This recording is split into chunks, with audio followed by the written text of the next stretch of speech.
فاسألوا الذكر إن كنتم لا تعلمون۔ تو اے لوگو علم والوں سے پوچھو اگر تمہیں علم نہ ہو۔ الحمدللہ رب العالمین والصلاة والسلام علی سید المرسلین، اما بعد فاعوذ باللہ من الشیطان الرجیم، بسم اللہ الرحمن الرحیم۔ الصلاة والسلام علیک یا رسول اللہ وعلی آلک واصحابک یا حبیب اللہ، الصلاة والسلام علیک یا نبی اللہ وعلی آلک واصحابک یا نور اللہ۔ میرے میٹھے میٹھے اور پیارے پیارے اسلامی بھائیوں اور مدنی چینل کے ناظرین، مدنی چینل کے سلسلے دارالافتاء اہل سنت میں آپ سب کو مرحبا کہتے ہیں۔ حضور پچھلے کئی سلسلوں سے میں دیکھ رہا ہوں کہ سب سے زیادہ سوالات جو ہیں وہ زکوٰۃ کے حوالے سے ماشاءاللہ آ رہے ہیں، اور ان مہینوں میں بالخصوص مسلمان زکوٰۃ نکالتے ہیں یا اس بارے میں سوالات ان کے ذہن میں آتے ہیں۔ جی حضور کچھ ارشاد فرمائیں، زکوٰۃ کیسے نکالی جائے؟ الحمدللہ رب العالمین والصلاة والسلام علی سید الانبیاء والمرسلین۔ زکوٰۃ کی ادائیگی کے لیے سب سے پہلے یہ دیکھنا ہوتا ہے کہ زکوٰۃ واجب ہونے کی تاریخ کون سی ہے۔ ٹھیک ہے، ٹھیک، تو سال کی ابتدا، انتہا، اسلامی مہینے کے اعتبار سے وہ کون سی تاریخ ہے جس میں آپ صاحب نصاب ہوئے تھے، اور سال گزرنے کے بعد اب وہ دن تاریخ آ گیا، تو اب اس صورت میں آپ اپنے ملکیت میں جتنا مال ہے اس مال کی آج کے حساب سے سال کے پورے ہونے کے وقت جو اس کی قیمت ہے اس کے اعتبار سے اس کی قیمت کا تعین کریں گے۔ ٹھیک ہے، سب سے پہلے یہ ہے۔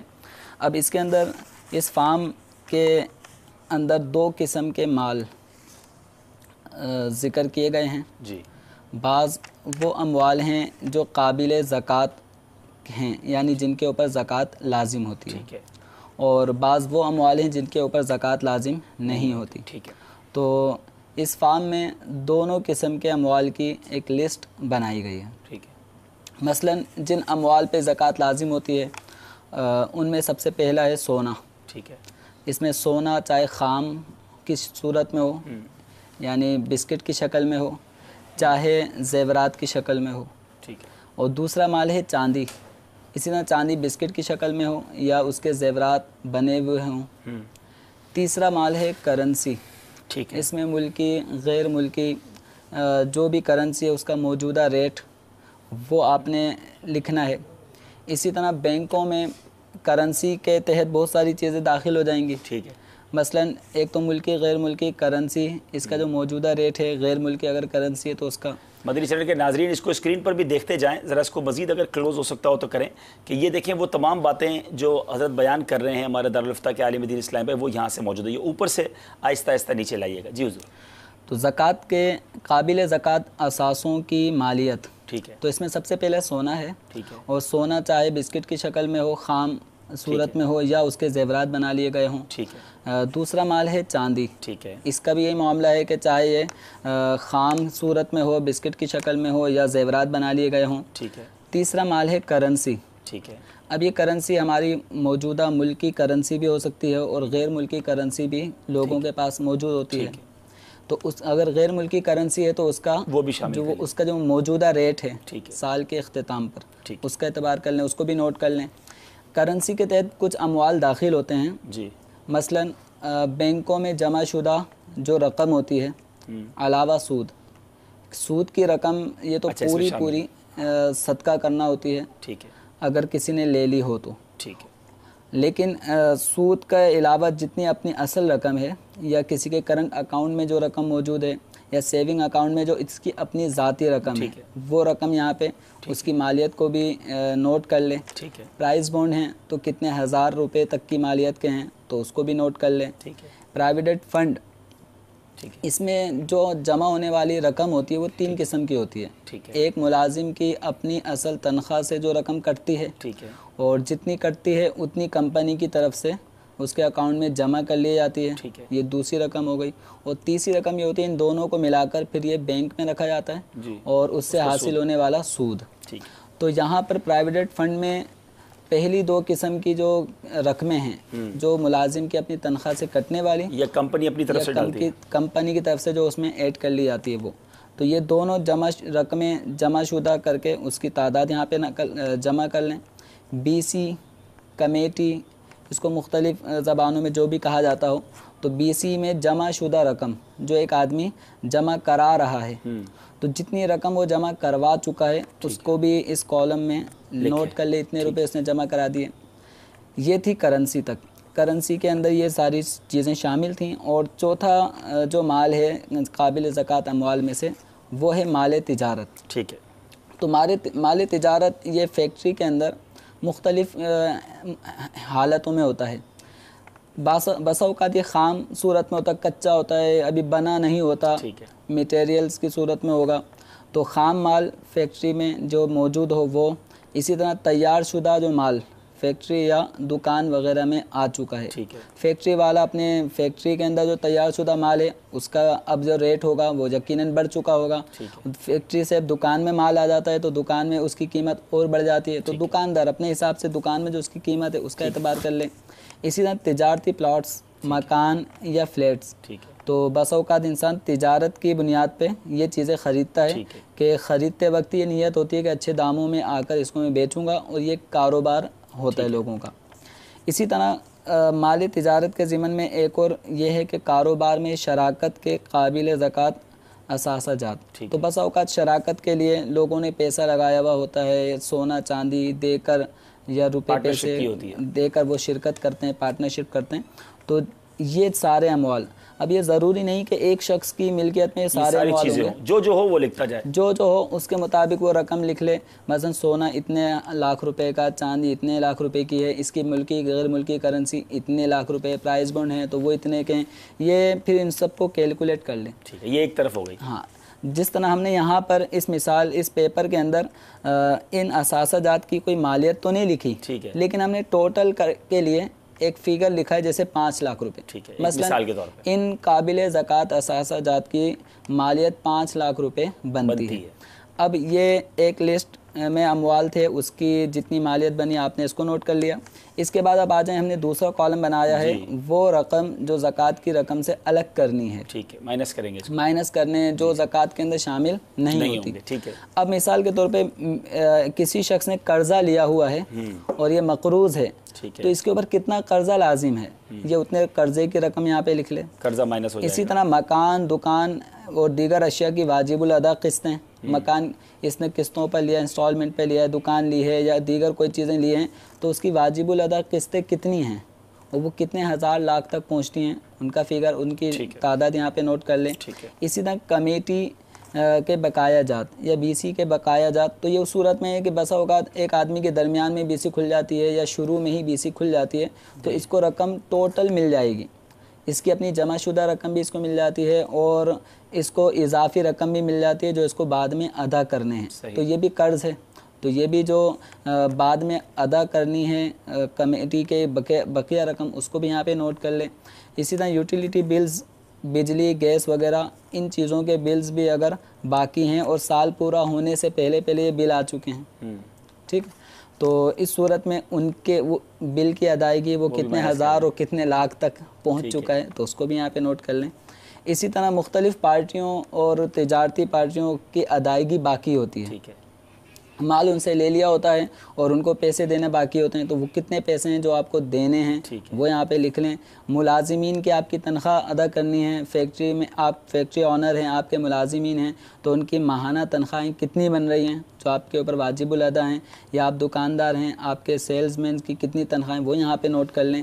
اسی طرح گزشتہ سالوں کی زکوٰۃ جو ادا نہ کی گئی ہو، تو بس اوقات ایسا ہوتا ہے کئی سالوں کی زکوٰۃ لوگوں نے ادا نہیں کی ہوتی اور غفلت سے کئی سال گزار دیتے ہیں، تو اس کو بھی وہ نوٹ کر لیں کہ پچھلے سال 5 سال 6 8 سال کی زکوٰتیں کتنی بنتی ہیں، تو جتنی رقم بنتی ہے اس کو یہاں پہ نوٹ کر لیں، تو اس طرح پھر سب کو ٹوٹل ان کا معلوم کر لیں کتنا بنا۔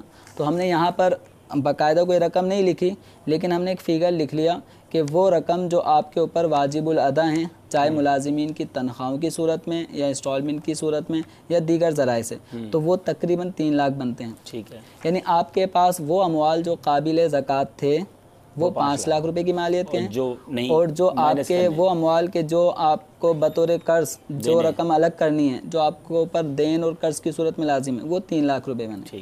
تو یوں آپ کا